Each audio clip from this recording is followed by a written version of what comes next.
位伫东区新山路大藤总公司的福利社，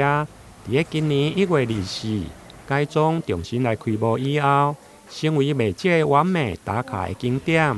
上午结合植树节，大藤公司嘛邀请邻近将民国小附设幼儿园的小朋友，伫卖场边的花园来种下树苗，并且举行5分车的人道结拜启用。请揭牌。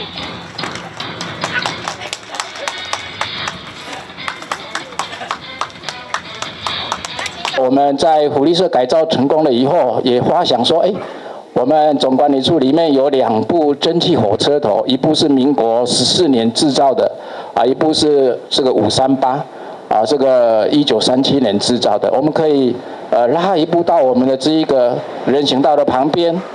那可以形塑一个糖铁的意象，搭配我们的这一个福利社，应该会让不管是我们的台南乡亲也好。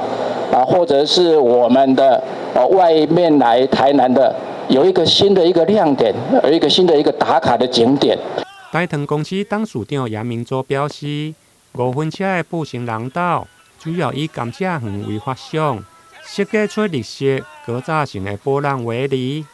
搭配大藤首创的538号蒸汽火车头，后边4节的车厢设计为户外座位区。提供游客一个休闲、吃冰的新景点。台南新闻联跟采访报道。